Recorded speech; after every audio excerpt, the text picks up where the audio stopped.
external. For the most part, I think that should cover it. Okay. For number one, the homework says calculating, and let me zoom in on that, calculating profitability ratios right there. WIMS Incorporated has sales of 15.2 million, total assets of 9.8 million, and total debt of 3.7 million. If the profit margin is 6%, what is the net income? What is the return on assets, and what is the return on equity? In this case, since we have about 5 sets of profitability ratios, and again, I would return to page 63. Just a heads up, as we go back to page 63, you're going to see a set of ratios here. And let me slide this down just a bit here. Don't forget that we've got the liquidity ratios, the long-term solvency or leverage ratios, okay, which is like debt to equity. And the immediate liquidity ratios would be like current ratio, the asset ratio, asset test ratio, which is basically covering your most immediate needs in a business. Then we've got asset utilization and turnover ratios, which includes from everything from inventory turnover to receivables and payables turnover, okay? How many days sales are in receivables is right here. Then, of course, we've got these last two, which really are very relevant to finance and to our investment simulation. Okay, profitability and market value ratios. Sometimes you will see this also titled valuation ratios. Okay, just a heads up. And we've got everything from profit margin, ROA, ROE. And speaking of ROA and ROE, okay, we also break down ROE via the DuPont analysis, okay, to look at the determinants of growth and how efficiently how leveraged and how efficiently a company operates, okay? Got profit margin times total asset turnover times the equity multiplier. Equity multiplier is just basically looking at leverage. Again, ROE, return on equity is just net income over total equity. Again, remember that you can replace this with assets minus liabilities, okay, using that assets equals liabilities plus owner's equity identity from accounting. Looking at this is really looking at how much you're getting back in net income if you're an investor that's basically placed $1 of investment in there. How much would you get back in terms of net income or earnings? Net income is just another name for earnings, okay? Earnings per share is just net income divided by total outstanding shares, which you can easily find on one of the Yahoo or Google Finance pages. Okay, that's my little introduction to the ratios. Market to book and price to earnings, and the PEG ratio, price earnings growth, which I also introduced you to, are used to evaluate whether you got an under or overvalued stock. And then we're going to go into limit and stop orders, but not today. So again, the last couple of ratios that we deal with in this book, particularly in this chapter 3, in terms of ratio analysis, in our toolbox is we use not only the underlying dividend payout and earnings retention, which has a lot to do with the retained earnings statement, but we also use the internal and sustainable growth rate ratios, okay? Internal growth rate is really how much a firm can grow. It's great for small businesses as well as large, public firms as well, publicly traded. In terms of how much they can grow with just by using their own financing. In other words, just by using their own reinvestment into their business, plowing those earnings back in. Sustainable growth rate is basically using an optimal financial policy, so to speak, where you've got a plan for your financing. Let's say you want to keep the debt to equity ratio stable, and you don't want to issue more equity because that's pretty expensive. Brokerages, actually investment banks, cost and charge quite a bit for issuing equity for firms. So let's say an initial public offering can cost the company a lot of money. So you may want to just either use your own retained earnings or use debt financing while keeping the debt to equity ratio stable. Okay, and basically, how much can you grow as a firm in terms of your earnings growth and growth overall? That would be your sustainable growth rate. Okay, just a heads up. So again, and last but not least, these ratios don't mean anything unless you do what? You compare them over time or within industry. Okay, and that's basically what towards the end of the book you will see the industries divided up. Problems with financial statement analysis. Everything from multinational firms to having different accounting standards throughout the world kind of makes ratio analysis pretty difficult because we do rely on the accounting financial statements, and then intermix the market ratios and market terminology and market sources together with financial statements to get a clearer picture. Okay, number 2. The homework for number 2, or chapter 3, beginning with number 2, is again, WIMS has sales of 15.2 million. I would write this down as givens.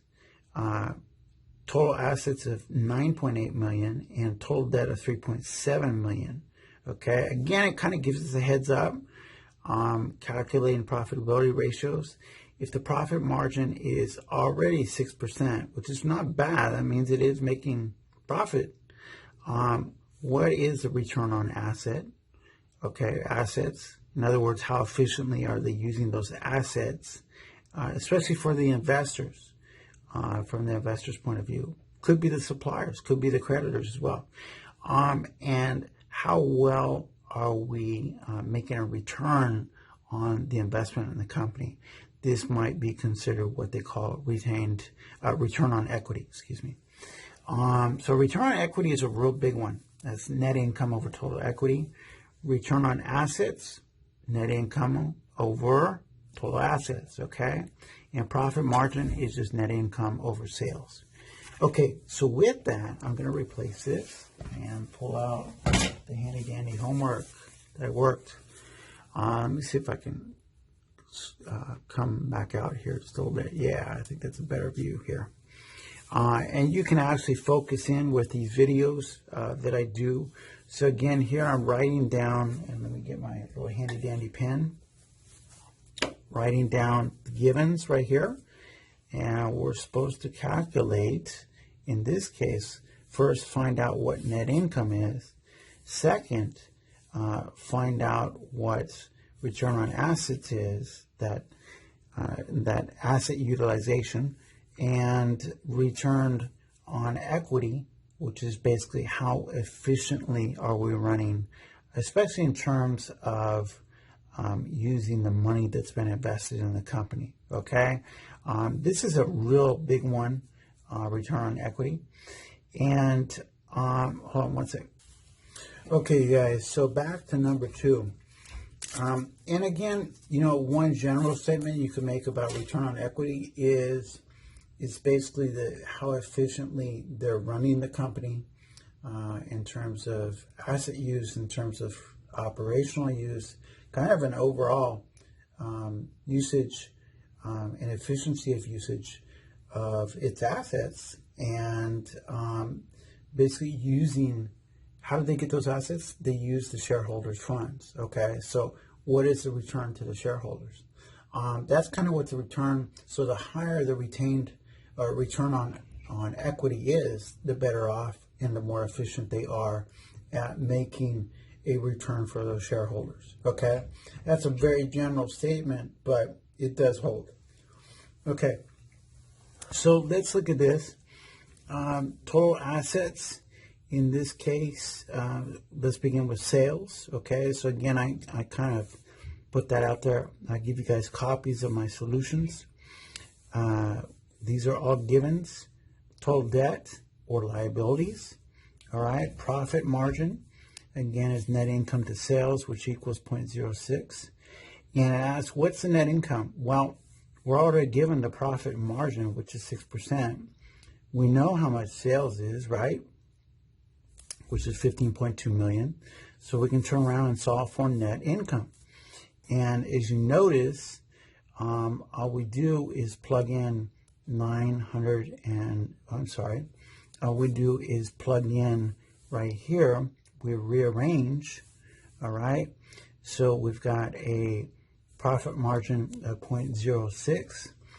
And we have, let's see, where is sales? Today I'm pretty tired.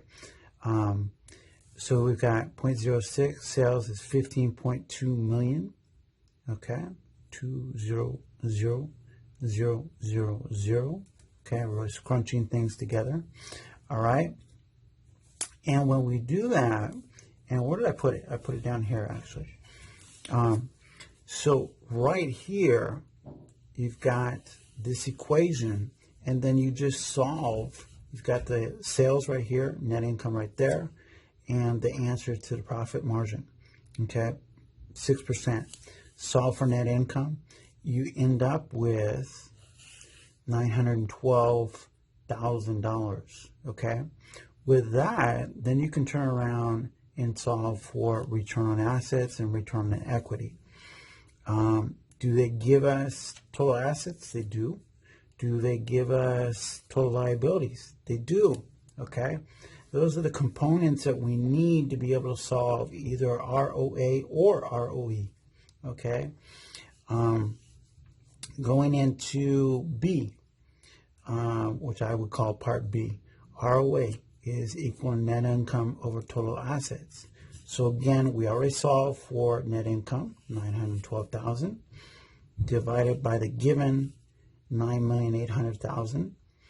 And that gives us about 9.31%. I got 0.09306. That, of course, just has to do with, I usually take it out to about 4 decimal spots, 3 or 4, and then round back. Don't forget our accounting identity here, or the main equation, assets equals liabilities plus owner's equity. Because when we get to return on equity, okay, remember the higher it is, the more efficient, we can take the net income, which we solve for, and we're given total equity. So that will give us about, how much was net income? 912,000, okay? So for ROE, let me jump down here. I actually took it down here, right there. And that is 912,000. So we've got, it's actually net income and over total equity. But remember that total equity equals what? Total assets minus total liabilities, right? We can just flip, move this around, move this over here. So little liabilities over there. So when we do that, that's kind of what they're doing here. This is right here, total assets. Oops, didn't write that well. Total assets. This is total liabilities, okay? And this is net income. So 912,000 over 9,800,000 minus 3,700,000. So that gives us 912,000 divided by 6.1 million. Which gives us about an equation of 0.14951 or 14.95%. Not a bad ROE, but again, it depends on the industry and depends on the company over time, okay? So this is just getting us started, giving us the tools to be able to invest. Okay, number 6 is actually a pretty fair-sized problem. A lot of it is about bringing it into our equations into a per share basis. Okay, just one sec. Okay, so number 6 actually asked us calculating the market value ratios, all right? They give us a whole bunch of information. Let me see if I can focus in there a little better. I'm actually standing up while I'm doing this. Let's get this to focus in a little better. Why is it not focusing? Hold on one second. There we go. Okay. So Dove Incorporated, right? Sounds like a company we know, has additions to retained earnings for the year just ended of $486,000. The firm paid out $175,000 in cash dividends. Could have been stock dividends. And it has a total equity, ending total equity, of $6.825 million. Okay. So those are the givens. It kind of gives us a heads up on what we're going after, especially if we saw this on the test. If the company currently has 335,000 shares of common stock outstanding, what are the earnings per share, the dividends per share? What would be the book value per share? Okay. And remember that book value is just what, basically, you can take it as, how can I say this? The book value comes from the equity portion of the balance sheet. If you divide that by number of shares outstanding, you would have how much the company is worth on a per share basis, but basically on a historical value, or what basically what you were issuing the stock initially at. So maybe it IPO'd at, let's say, right here it says it's currently selling for 46. Maybe it IPO'd at 40. Okay. Came on the market. It was issued initially at 40. You know, that's just making something up. Okay. So now we switch to market figures here. If the stock currently sells on the market for $46 per share, what is the market to book ratio? The price earnings.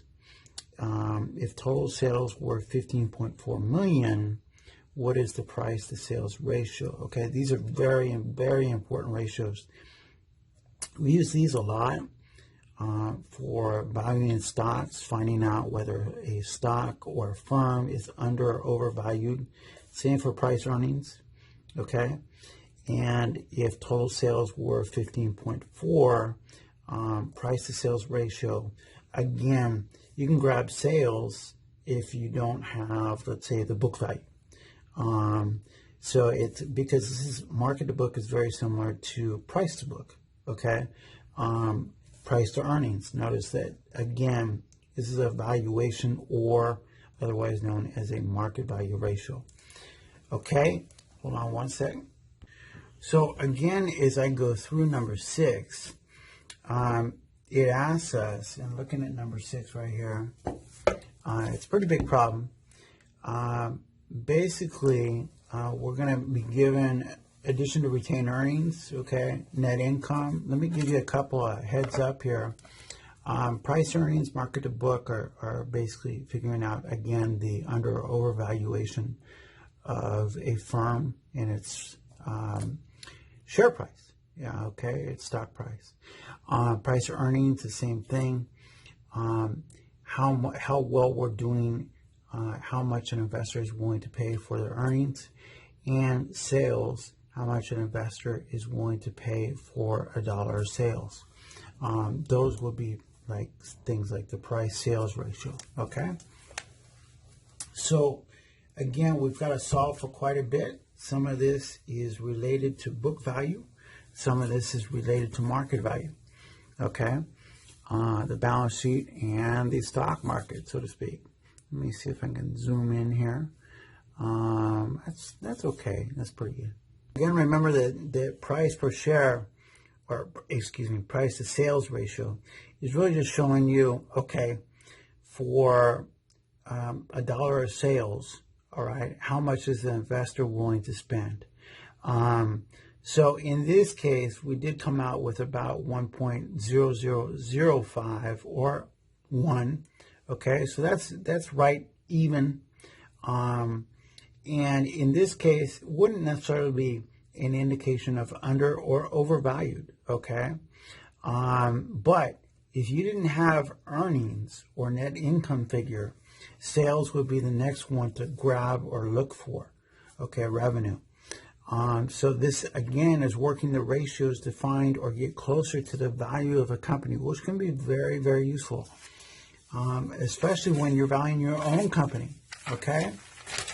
Let's go on to number 8 real quick. Number 8, I believe, is the DuPont ratio, if I recall right. And we've got Croc-Gator, okay? Croc-Gator has a profit margin of 6.4%. It's giving us everything I'm seeing here. Total asset turnover is 1.73.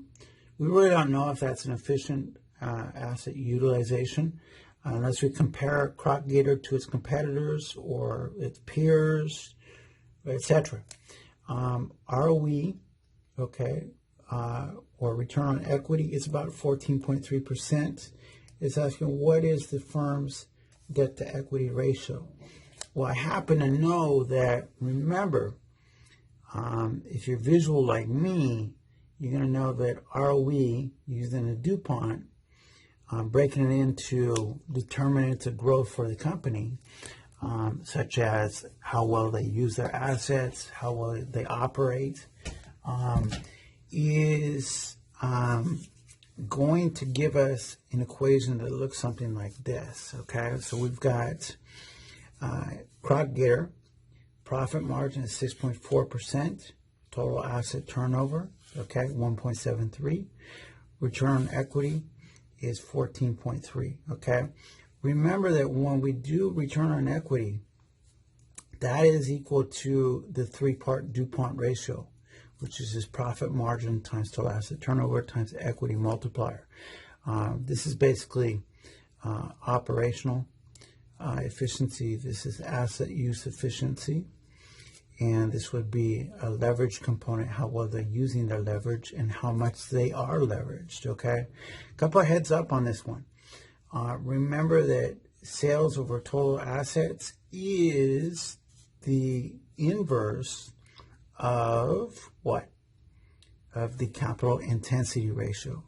And when we talk about the equity multiplier, okay, we're looking at total assets to total equity, where total equity can also be equal to total assets minus total liabilities, okay, using the accounting identity. So that's how they get you can either use total assets to total equity for the equity multiplier or 1 plus the debt to equity ratio, okay? They actually give us all these components and say, basically, solve for the debt to equity ratio. In this case, they give us ROE, okay? And again, I've got 0.14 or 14.3%, 0.064 for the profit margin, 1.73 for total asset turnover, and we solve for debt to equity ratio. And then once we do that, we know that since it's a 1 plus debt to equity for the equity multiplier, this is 1 plus debt to equity, okay? We're going to subtract a 1 out, all right? So when we do that, and I move everything over accordingly and divide, it looks like this, 0.143 divided by 0.064 times 1.73, okay? On the bottom, I get 0.11072, so I usually do take it out 3 to 4 spots, 0.1430 on the top, okay, the numerator, which gives us about 1.29155. We're asked to find the debt to equity ratio. So if I take away a 1 from this 1.29155, okay, or just round to 1.29, if I take away a 1, what does that give me? 29%, okay? To be exact, 29.15%, but in the solutions, I believe they say 29%, all right? I hope that makes sense. And let's go on to number 11. Got 2 more here. Okay, number 11, really quickly. We are looking at the internal growth rate. All right, hold on one second. Okay, so when we look back at number 11 is asking us, I believe, if I recall right, if Levine Incorporated has a return on assets of 7.8% and a payout ratio of 25%. Remember that payout ratio plus the retention ratio equals 100%, right? So this payout ratio is really the dividend payout ratio, all right? And that's really like taking dividends divided by net income, which would equal 25%. Return on assets, asset utilization, 7.8%. In this case, that would be what?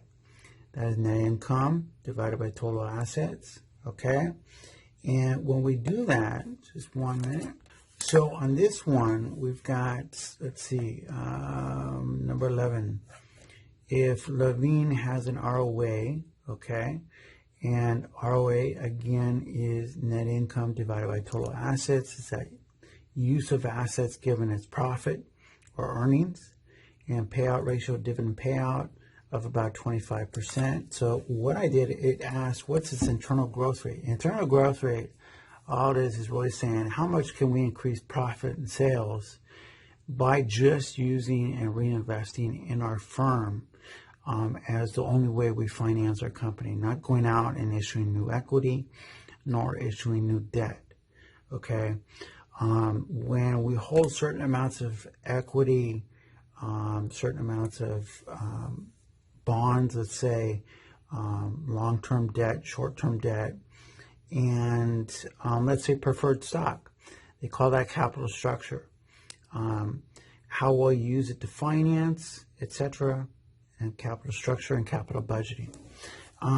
Okay, so in this, when we look at this, we're solving for internal growth rate, okay, IGR, all right, and they give us what? They give us the payout, okay, and the payout ratio is just the 1 minus B from our book and from the PowerPoint. Again, here, internal growth rate is just ROA, return on assets, times B, okay, times the retention ratio, 1 minus ROA times B, okay, so ROA times B divided by 1 minus ROA times B, and they give us, what do they give us again? What was that? They give us return on assets, 7.8, payout of 0.25, okay, so I automatically know that in that case, if payout is 0.25, retention is going to be 0.75, okay? So when we do that, in this case, since they give us payout is equal to 0.25, which is equal to just dividends divided by net income, okay? And if you want to do a per share basis, that would be dividends per share divided by equity per share. That's not what we're doing. Retention ratio would just be earnings per share, which is just net income per share, divided, or excuse me, less dividends per share over earnings per share, okay? And again, remember that retention ratio is equal to the addition of retained earnings over or divided by net income, all right? So we've got those two different underlying, the 1 minus B and the B, which goes into the IGR and the sustainable growth rate ratio. Okay, with that said, we are given an IGR, okay, internal growth rate, how much they can grow using their retained earnings, and no other external financing. We've got ROA equals 0.078, okay, times a retention ratio, this is B, this is ROA, right here, okay, 1 minus ROA times 0.75, okay? In this case, that's B, excuse me. And so when we do this, I like to take it out. So it's, we've got 0.078 times 0.75, 1 minus 0.078 times 0.75. I got minus 0.0585 over 0.94150. Which gives us about 6 6.213%. Okay, I believe in the book it says 6.21%, but I usually take it out again to 3 or 4 spots and then round back. So that's how we get that one. Okay, number 13. Questions, anybody? No, I'm kidding. Okay, so if we look at our last one, our last question is a larger one. I think we went over it in one of our sections, one of our classes, okay, the Tuesday-Thursday class, and we may have touched on it in Monday and Wednesday. Just a heads up, you guys, in this case, they give us a lot of information. They say, well, solve the sustainable growth rate, okay? Sustainable growth is just, again, how much can we grow in sales and profit, but instead of just using retained earnings, we can also use debt financing while keeping the debt to equity ratio pretty stable. All right, there's no equity financing allowed. Now, there's different interpretations of sustainable growth rate, but just so you get the idea of where we're going here, it's essentially the same. They give us profit margin, they give us capital intensity ratio, they give us the debt to equity ratio. I automatically know just by looking at these that this is the DuPont ratio analysis. It's breaking down return on equity into 3 parts. So we just take the inverse of capital intensity ratio, okay? We take the 1 plus the debt to equity ratio and the profit margin, and that will give us ROE. And then all we need is addition to retained earnings, which are these two right there, okay? And we should be able to get B and 1 minus B. All right, so hold on one second. So again, when we look back at the capital intensity ratio right here, we're looking at, in terms of fixed assets, how much of those fixed assets did we have to use or purchase, for that matter, to be able to produce $1 of revenue. That's kind of where this is coming from. This also is the inverse of total asset turnover or asset utilization. It's a very good asset utilization ratio. So in this case, what I did, since we're solving for sustainable growth rate, it uses ROE, not ROA. Okay, and again, I put little check marks next to the givens here. Let me use my red pen. And we've got profit margin to say solve for sustainable growth rate. And we've got capital intensity ratio. Again, I'm putting the formulas, or not yet, but I did put the formulas next to them. They also give us net income, right? And they give us dividends. I know when I see this, that automatically I'm going to know how much we've got in terms of addition to retained earnings. All right. So with that said, just looking at this, if we were to do, and plus when you have these two, I'm looking at these two right now, we're also able to figure out, remember that SGR, before I go there, SGR, sustainable growth rate, is return on equity times B, okay, where B is a retention ratio, which is just a change or addition in retained earnings over net income, and payout ratio, which is 1 minus B, okay, it's basically, remember they have to add up to equal 100%. It's dividend payout ratio, dividends divided by net income, okay?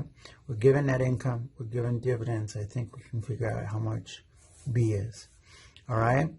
Once you got that, and once you have ROE, which you can solve by using the DuPont ratio analysis, that 3-part series, DuPont, okay, which is just profit margin times total asset turnover, okay, times the equity multiplier, all right, showing us operational efficiency, asset efficiency. These are determinants of growth, leverage, okay, dividend payment policy, etc. Those are all determinants of growth for a company.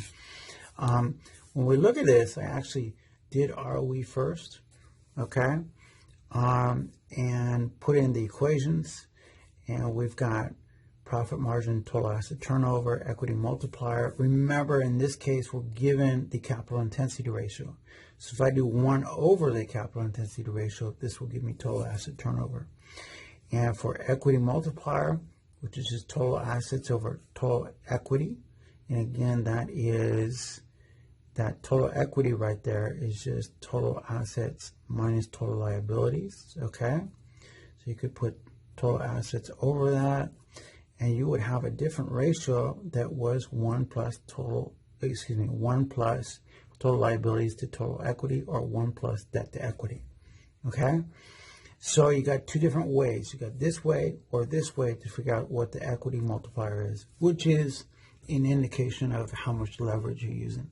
Okay, is all debt bad? No, just as long as we keep it within reason, right?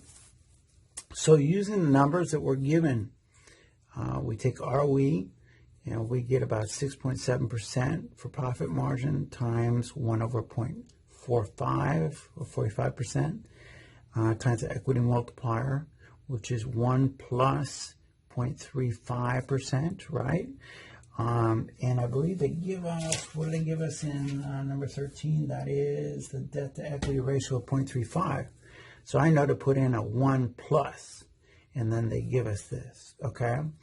So once we do that, I just take those figures, I multiply them together, and I get 0.2010 or 20.10%. Now, we can turn those around, okay? And once we do that, then we can figure out what sustainable growth rate is. Sustainable growth rate would then equal to, and let me see what, did I figure it out? No, I didn't put it in there. So sustainable growth rate is just equal to ROE times B, right? Okay, the retention ratio. And in this case, if we did 1 minus ROE, return on equity, times the retention ratio, okay, we can rearrange these. Now, with B, we are given, we can solve for B, okay, and we can also solve for 1 minus B. What's 1 minus B? 1 minus B, okay, well, let's look at this. B, okay, is addition to retained earnings, all right, and divided by net income. Okay, we're given both. We're given, let's see, we are given net income, we're given dividends, so I'm going to solve for 1 minus B, which is a dividend payout ratio. That's dividends divided by net income, okay? When I get that, that gives me, they actually give it, do they give it to us? Let's see, hold on a second. Dividends. So what I would do is take, I think it was 65,000 over 135,000. So 65,000, okay, or 65K, as I often do, divided by 135,000. All right, and 135K. All right, and that should give us 1 minus B, and we'll know automatically what B is. So in this case, I'm going to do 65,000 divided by 135,000. Oops, went a little too far. And that gives me 0.48148. Okay, rounding would be about 0.48%. Okay, and if you take that away from 1, 1 minus 0.48, all right, that should give you whatever the difference is. So with this, so continuing with this, remember that this is 1 minus B, okay? So we know that B is 0.48, all right? What do you guys think? I'm sorry. We know that 1 minus B is 0.48. So what do you guys think B or the retention ratio is going to be? All right, if they pay out 0.48% of their earnings, their retained earnings in dividends, okay, the payout ratio, which is 1 minus B. So this would be equal to 0.52, I believe, right? And so in this case, we know that looking at this, again, one more time, you guys, when we take 1 minus B, right, which is the dividend payout ratio, which is 0.48, plus, let's just call it X, which is the retained, the retention ratio, okay? And this is going to be equal to 1. And the difference right there is 0.52, okay? So just a heads up, so B will be equal to change in retained earnings over net income, okay? And that would mean that they're holding on to about 52% of their retained earnings. With that said, we've got enough, we've got everything. We just solve for retained earnings, or excuse me, retained earnings, return on equity, okay, which is an important number. So we've got 0.2010 times 0.52, okay, and then we have 1 minus 0.2010 times 0.52, and let's see what that does. And I'm going to show you guys, I don't know if you guys are aware of how to use the store and recall buttons on the calculator. It comes in pretty handy. I'm just going to store 0.52, store it in the first spot right there, okay. How did I do that? 0.52, store, and then clear it. Now if I recall it from the spot 1, there it is, okay, I always got that. And we also have what's retained return on equity, and return on equity would be 0.2010, okay, and I will store that in the second spot and clear that. And let's do the top part of sustainable growth rate ratio without issuing any new equity, okay.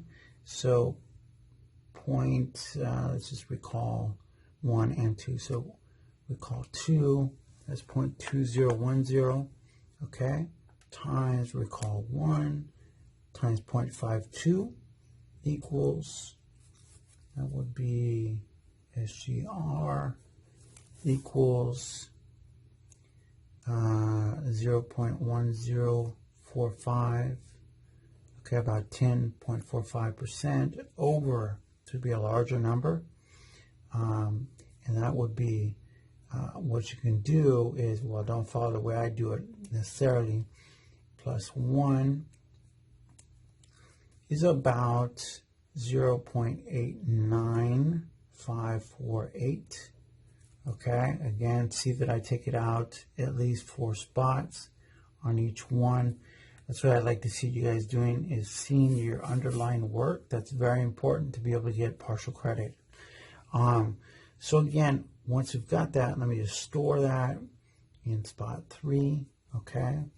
And so we've got 0.1045 divided by 0.89548 equals roughly around a sustainable growth rate ratio of its earnings, basically, and profit, of 11.67%.